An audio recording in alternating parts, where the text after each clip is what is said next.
Pertama, saya akan menjelaskan tentang latar belakang. Dalam dunia pendidikan, data yang akurat berawal dari instrumen atau alat ukur yang berkualitas. Seringkali peneliti atau guru membuat tes, namun tidak yakin apakah tes tersebut benar-benar mengukur apa yang seharusnya diukur. Disinilah validitas berperan. Validitas bukan sekadar angka, melainkan bukti bahwa instrumen tersebut sah atau tepat digunakan untuk mengambil data penelitian. Kami akan membahas beberapa poin. Yang pertama adalah ada pengertian dan fungsi validitas dalam statistik pendidikan, cara melakukan praktiknya, cara membaca tabel rangkuman hasil validitas, jenis-jenis validitas, ciri-ciri, dan dampak terhadap validitas yang tidak valid. Pertama, pembahasannya adalah validitas merupakan derajat ketepatan dan kecermatan suatu instrumen penelitian dalam menjalankan fungsi ukurnya, sehingga instrumen tersebut benar-benar mampu mengungkap data dari variabel yang diteliti secara akurat. Dalam statistik pendidikan, validitas berfungsi sebagai penjamin kualitas data yang memastikan bahwa setiap butir soal atau pernyataan hanya mengukur indikator yang relevan,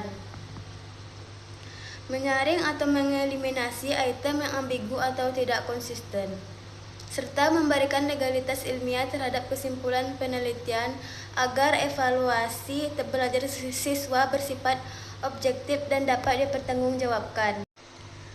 Praktik uji coba validitas.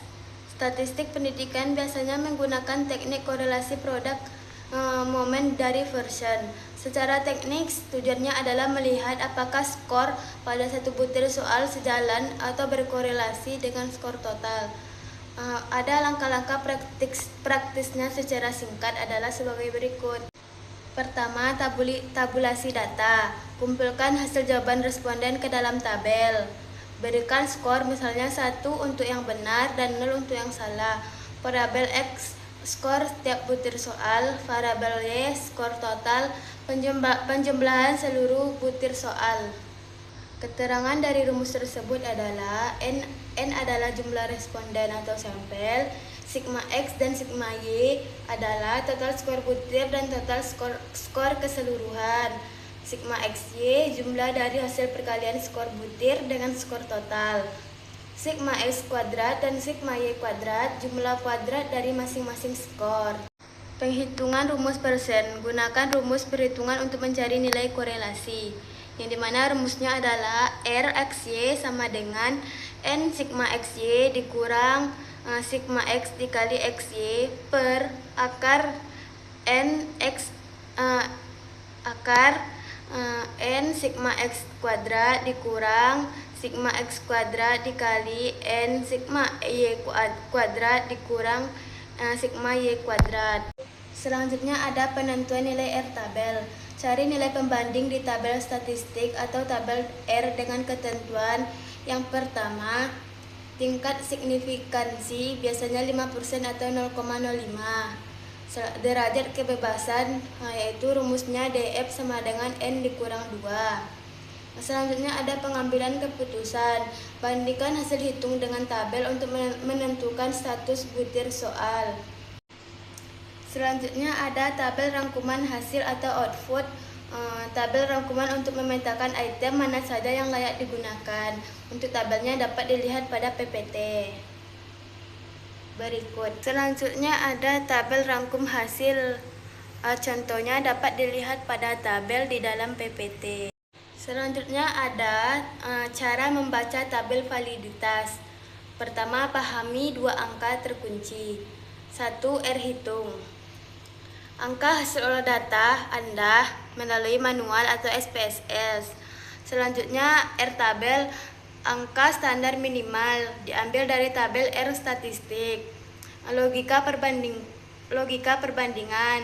Valid jika R hitung besar dari R tabel. Butir soal tepat dapat dilanjutkan. Selanjutnya gugur jika R hitung kecil dari R tabel. Bukti soal tidak akurat harus dibuang. Pada materi sekali ini saya akan menjelaskan tentang 3 jenis variabel. Variabel memiliki 3 jenis. Jenis yang pertama adalah validasi isi. Ini melihat apakah isi pertanyaan sudah sesuai dengan indikator variabel.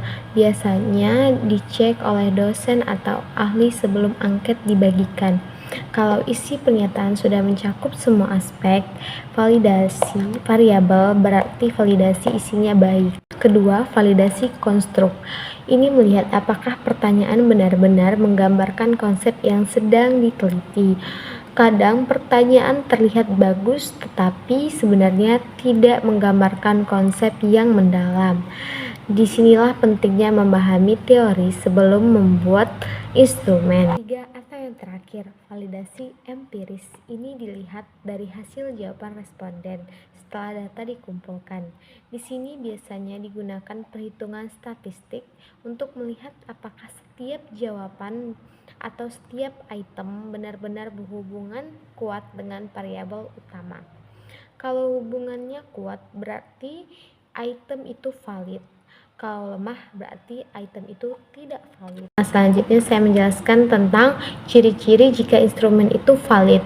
Instrumen yang valid biasanya seperti: 1. Pernyataannya jelas dan mudah dipahami. Kedua, tidak menimbulkan makna ganda. Yang ketiga, sesuai dengan indikator teori. Yang keempat, fokus pada satu variabel. Yang kelima, tidak keluar dari konteks penelitian. Dan yang terakhir, ya itu yang kelima terakhir. Nah, kalau responden saja bingung membaca pertanyaannya, kemungkinan besar item itu tersebut bermasalah.